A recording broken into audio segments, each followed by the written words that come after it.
Bueno, chicos, ahora sí, bienvenidos a lo que es el contenido de nuestra clase del día de hoy. Hoy vamos a estar hablando sobre lo que es la introducción a la psicología de la niñez, ¿ok? Entonces, hoy vamos a estar hablando sobre algunas de estas cosas. Voy a empezar a compartirles las diapositivas para que ustedes puedan ir viendo, ¿ok?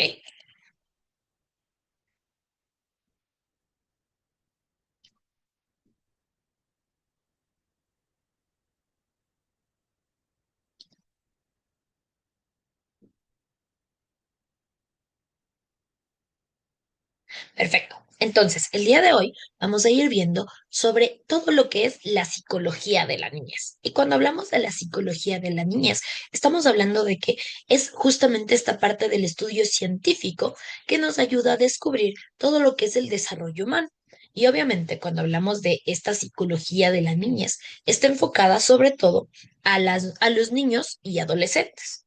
Y dentro de esto, la psicología de la niñez, pues investiga y aborda todo lo que es la parte prenatal, que justamente la hablábamos en la introducción de esta clase, también la parte de la niñez y obviamente hasta la adolescencia. Y nos ayuda a comprender dentro de esto y que es muy importante para la educación, para la salud, incluso para las políticas públicas, ya que todo esto aporta para que nosotros podamos entender de una mejor manera a los niños, a las niñas o a los adolescentes con los que estamos trabajando. Debemos saber que obviamente en las diferentes etapas en las que los niños y las niñas se encuentran, nosotros vamos a darnos cuenta de que cada uno tiene intereses diferentes, tiene conflictos diferentes, tiene necesidades diferentes y que cada etapa es muy importante, ¿ok? Entonces, eso en cuanto a lo que es la psicología de la niñez. Ahora, ¿qué es la psicología del desarrollo infantil? Vamos a ver que esta parte de la psicología del desarrollo infantil nos va a ayudar a analizar tanto cambios físicos, es decir, los que ocurren en el cuerpo, los cambios cognitivos, que van mucho más a la parte de la cognición, a la parte un poco del aprendizaje también, a la parte mental. Dentro de esto también analiza lo que son los cambios emocionales. La parte emocional es una parte muy importante dentro de la educación. Nosotros debemos entender que esta parte emocional no solamente se trata de, bueno, tal vez hoy no me siento bien, hoy me siento un poco decaído y estoy así, esa parte emocional en los niños también se ve así, pero también les afecta dentro de nuestras aulas. Y obviamente también la parte social.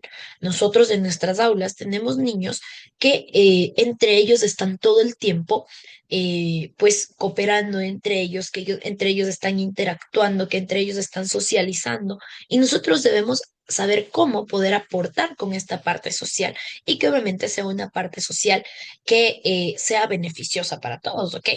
Entonces, dentro de esto, vamos a ver que dentro de la psicología del desarrollo infantil, vamos a ver la parte prenatal. Cuando hablamos de la parte prenatal, estamos viendo justamente esta parte en la que los niños y niñas todavía no nacen, están todavía en la pancita de mamá. Y cuando esto pasa, nosotros podríamos decir, bueno, pero tal vez esta parte no es tan importante. Todavía no se dan cuenta de las cosas, todavía no están como en el mundo, todavía no están explorando. Pero la realidad es que la parte prenatal es una parte también muy importante dentro del desarrollo de los seres humanos. Porque en esta parte prenatal, pues también empiezan esos primeros estímulos pasa, por ejemplo, cuando tenemos madres y padres que dentro de la pancita de mamá están todo el tiempo conversando con el bebé? Le están contando en dónde están, le están contando qué están haciendo. Incluso existen muchos estudios que nos muestran que es posible dentro del periodo prenatal poder ir generando rutinas de sueño. ¿Y cómo se genera esto? Pues justamente porque el bebé, a pesar de que no está todavía fuera en el mundo, ya está recibiendo estímulos y ya está entendiendo y ya está sabiendo cuál es el rol de mamá, cuál es el rol de papá, a qué hora nos vamos a dormir. Si una mamá todo el tiempo está, por ejemplo, diciéndole, bueno, mi amor, ya nos vamos a dormir, entonces apagamos las luces, cerramos las cortinas y ahora sí vas a estar quietito. Es hora de dormirnos y vas a dejar también descansar a la mamá. Y esto va generando rutinas. Y obviamente cuando el niño nace, va relacionando también todo lo que está pasando. Entonces ya sabe que las luces se apagan.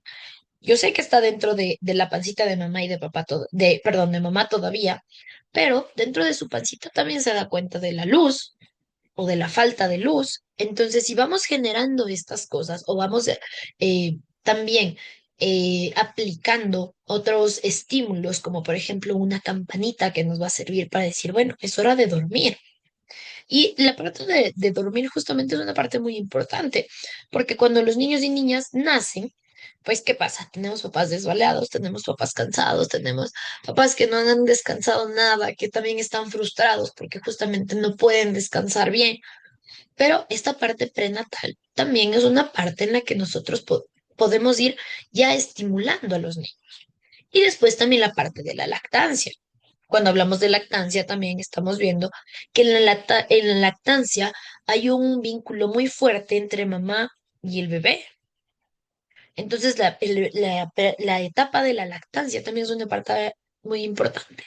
Después ya vamos con la niñez temprana, en donde los niños ya comienzan a ir aprendiendo también de, bueno, cómo me comporto, hasta dónde puedo llegar. Es una etapa también en la que los niños prueban sus límites, porque un niño pequeño de 2 o 3 años todavía está viendo y descubriendo, bueno, a ver, si cojo esto que mamá me dijo que no coja y lo lanzo, ¿qué pasa?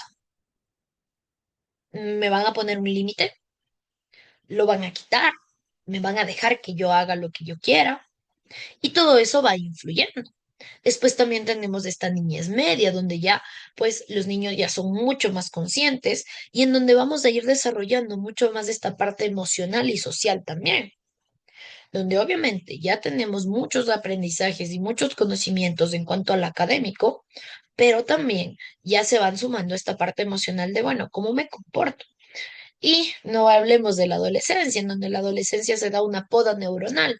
Entonces, ¿qué es lo que pasa? Que en esta poda comienzan en nuestro cerebro, comienzan a cortarse algunas cosas, comienzan a irse algunos recuerdos, comienzan a generarse muchas inquietudes y obviamente es una etapa muy difícil también.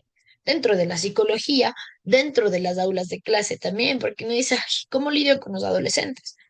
Pero si nosotros vamos entendiendo qué es lo que está pasando en su cerebrito, qué es lo que está pasando en su cabecita. Entonces va a ser mucho más fácil poder irles guiando. Y obviamente dentro de esto vamos a ver que existen factores biológicos, factores ambientales, factores culturales.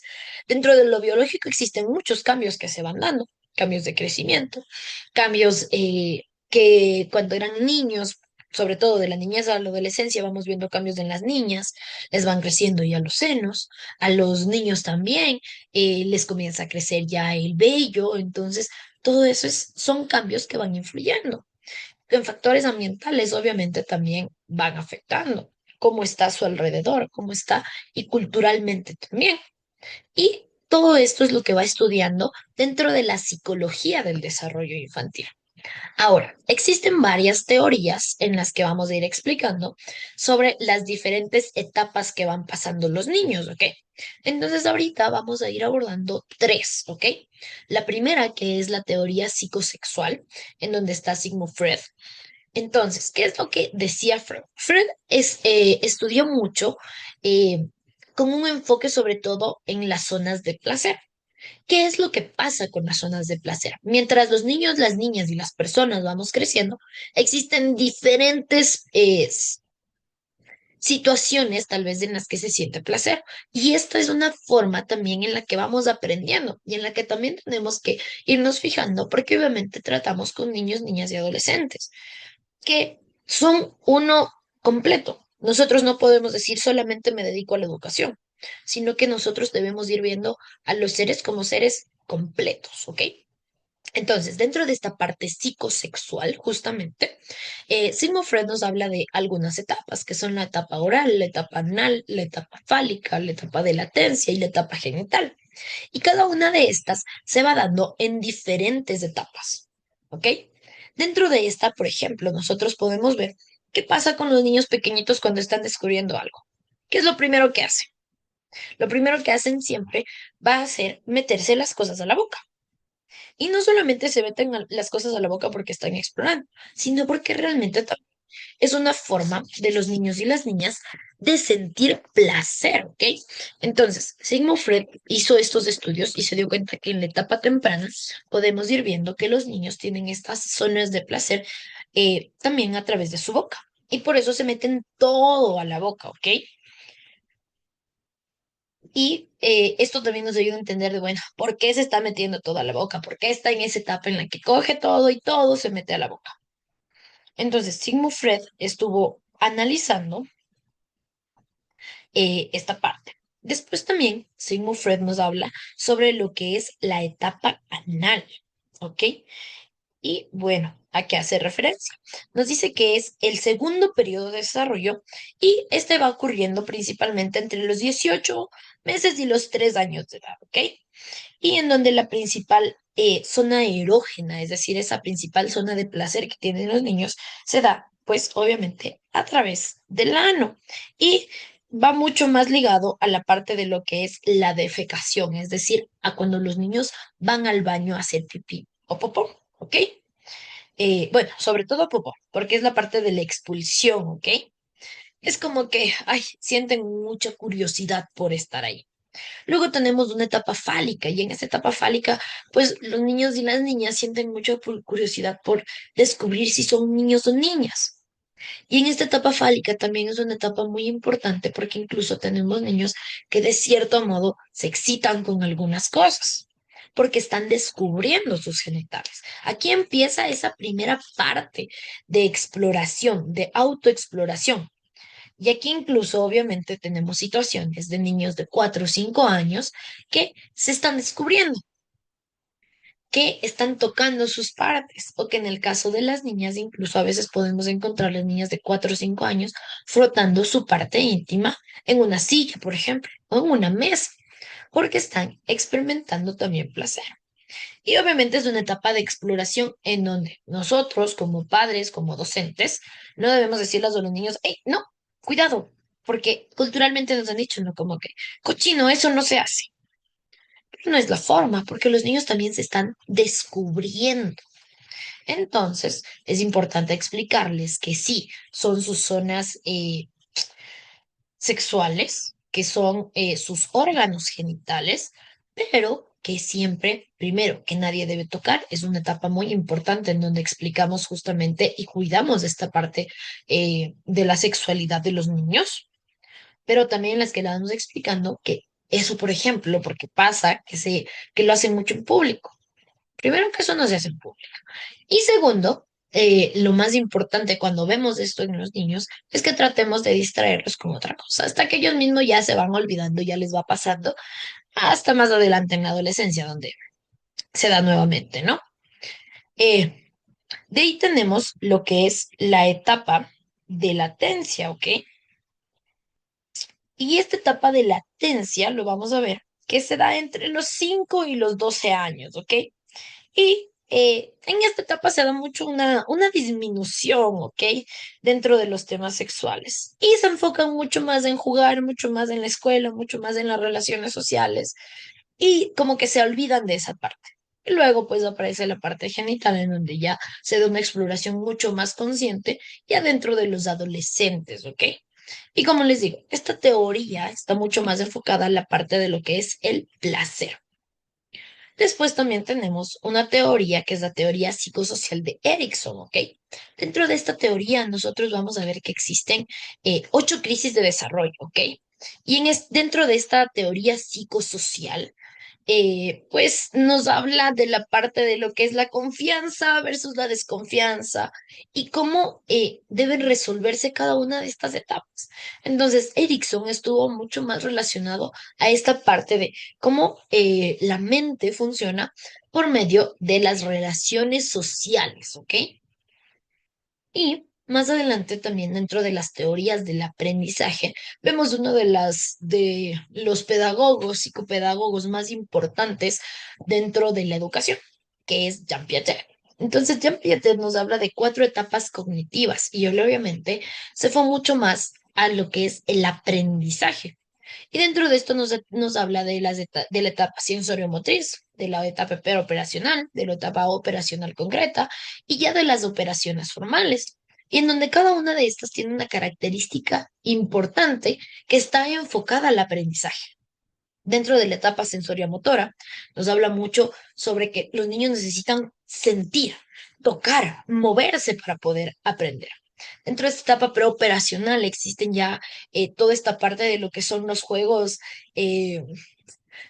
A los niños les encanta mucho estos juegos del supongamos entonces que yo soy el papá y supongamos que tú eres la mamá. Entonces, el papá está en la casa y la mamá está en la cocina. Entonces, esa etapa se va dando y obviamente los niños van aprendiendo. Después ya tenemos una etapa operacional, ¿ok? Y en esta etapa operacional, pues ya se van dando muchos cambios mucho más grandes en donde tenemos ya una parte concreta, ¿ok? Donde los niños necesitan aprender por medio de algo concreto. Es decir, por algo que también se pueda tocar, se pueda ver y que tenga mucho más sentido. Y después ya se dan las operaciones formales, en donde entender lo abstracto, es decir, lo que no puedo tocar, también es más fácil. Ahora, existen diferentes enfoques clave dentro de lo que es el desarrollo infantil. Y son enfoques que nosotros vamos a ir viendo también que se aplican dentro de las aulas y que un poco ya los hemos revisado tal vez en otras materias, que es el enfoque conductista, el enfoque cognitivo y el enfoque sociocultural. Dentro de esto, estos enfoques nos ayudan a irnos dando cuenta de cómo también van cambiando y se van implementando incluso muchas de estas técnicas dentro del aula de clase. El enfoque conductista, pues nos habla de un aprendizaje que es a través del condicionamiento y que está muy ligado a lo que es los premios y los castigos. Es decir, a los niños, ¿qué les decimos? Bueno, a ver, si trabajas lindo hoy, entonces te ganas una carita feliz. Es una parte del condicionamiento. Entonces lo hago porque quiero la carita feliz. Y obviamente esta parte conductista del condicionamiento también muchas veces se va regido a las calificaciones, porque sí, si no lo haces bien, entonces tengo baja calificación, pero si lo hago bien, entonces obtengo una buena calificación. Y esto sigo siendo una parte de condicionamiento. Y aquí vamos a ver autores como Pavlov, como Skinner, que son los que más representan esta parte del conductismo. Ahora también está un enfoque cognitivo. Y dentro de este enfoque cognitivo ya se enfoca mucho más en que los niños, las niñas, dentro del aprendizaje, tienen un procesamiento de información. Es decir, que la información que les llega no solamente les llega porque sí, sino que procesan esa información, ¿ok? Y va mucho más también enfocado a lo que es la memoria, a lo que es la resolución de problemas. Y dentro de esto podemos ver también que dentro del enfoque cognitivo vamos a encontrar a Vygotsky, vamos a encontrar también a Jean Piaget, una vez más, que está dentro de este enfoque cognitivo. Y después también tenemos un enfoque sociocultural, ¿ok? Y dentro de esto, este enfoque sociocultural nos dice que es muy importante ese contexto en el que los niños, las niñas y las personas se desarrollan. Es decir, que si yo me encuentro en este lugar y estoy influenciada, por ejemplo, por personas estudiosas, por personas que son muy responsables, pues obviamente esa influencia va a tener una influencia tal vez en un niño que no era tan responsable, que le costaba más hacer, pero que por el contexto en el que se desenvuelve, pues también se ve en cierto modo, incentivado a hacer las cosas. Y dentro de esto tenemos a Bronfenbrenner, que es uno de los referentes más importantes dentro de lo que es el enfoque sociocultural. Ahora, dentro de la psicología infantil y la psicología del desarrollo infantil, vamos a ver que existen diferentes métodos de investigación. Y dentro de esto, esos son los que les han permitido a los diferentes autores también recolectar los datos y pues hacer las investigaciones como tal. ¿Qué tenemos? Que es la observación naturista, en donde se estudia el comportamiento de los entornos reales sin intervención. Es decir, ponemos a los niños en situaciones y observamos qué es lo que ellos hacen, cómo ellos actúan, qué es lo que están aprendiendo, ¿no? Y cómo están incluso ellos resolviendo sus propios conflictos. También existe dentro de la investigación la parte de experimentar, de ir manipulando y de decir, bueno, pongamos esta situación de tal manera y hagamos que en este momento pase esto, y obviamente esas variables nos van a tener una causa y un efecto. Es decir, cuando pasó esto exactamente, tuvimos este efecto en los niños y nos dimos cuenta de que esto no pasó solo en un niño, sino pasó en muchos. Entonces, de esa muestra que yo tengo, entonces ya puedo llegar a una conclusión. Y también, pues, dentro de la investigación tenemos estudios correlacionales, que vamos a ir viendo que hay variables que se parecen o que tal vez en el camino fuimos encontrando que otro investigador también por ahí eh, ya lo pudo haber hecho y nos va a tener una relación de estas variables, pero no es una causalidad directa, ¿ok? Ahora, dentro de las técnicas de recolección de datos, también tenemos lo que son las entrevistas, los cuestionarios y los estudios de caso. Dentro de las entrevistas tenemos obviamente preguntas estructuradas o semiestructuradas y lo que buscamos es obtener información detallada. También tenemos cuestionarios que nos van a tener una recopilación de datos estandarizada. Es decir, que yo puedo recolectar esos datos de una forma más rápida. Y esto obviamente se ocupa mucho más para grandes grupos. Y por último, también tenemos los estudios de caso. Entonces, aquí en estos estudios de caso, yo ya tengo un grupo específico, un grupo objetivo, un grupo que yo estoy viendo de, bueno, esto es lo que quiero que esto pase. Y dentro de los estudios de caso también tenemos, pues, los grupos neutros, es decir, con los que no hacemos nada para poder ir contrastando la información. Y nosotros debemos ir viendo que la psicología de la niñez en la educación es muy importante. La psicología de la niñez dentro de la educación nos va a permitir a nosotros, primero, tener buenas estrategias pedagógicas, hacer una buena adaptación dentro de las etapas del desarrollo infantil, saber qué está pasando, cómo yo puedo también ir mejorando. Para eso me va a servir, para poder plantear estrategias pedagógicas. Segundo, también me va a ayudar a lo que es el aprendizaje significativo, es decir, a saber cómo yo puedo motivar a los niños de acuerdo a las diferentes etapas en las que se encuentran, de acuerdo a los diferentes intereses también en los que ellos están. Y después también pues tenemos esta parte del juego y de la creatividad. Nos va a permitir poder crear juegos, nos va a permitir poder hacer actividades creativas donde podemos desarrollar y explotar realmente el potencial de nuestros niños, que son esenciales para el aula, pero que además si nosotros tenemos los conocimientos, van a ser mucho más motivadoras, van a ser mucho más intencionales, ¿ok? Y como conclusión, podemos ver dentro de esta clase que tenemos una comprensión esencial. La psicología de la niñez es muy importante para poder entender este desarrollo, ¿ok? También tenemos lo que es este impacto práctico, ¿ok? En donde los niños van a tener una buena aplicación dentro de la educación, que vamos a tener no solo en impacto dentro de la educación, sino dentro de su salud y dentro de su bienestar también, porque entendemos a los niños como un ser holístico, como un ser completo, como un ser al que no solamente yo llego al aula y le doy el conocimiento y me voy, sino que me preocupo por su bienestar integral.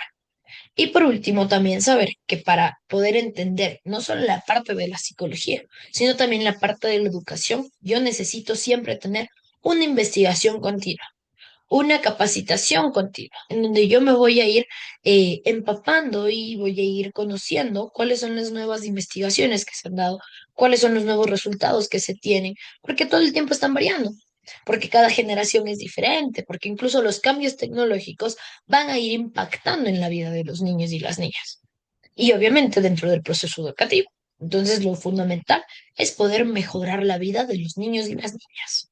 ¿Ok? Y en el siguiente video les voy a explicar qué es lo que van a tener que hacer de tarea. ¿Listo?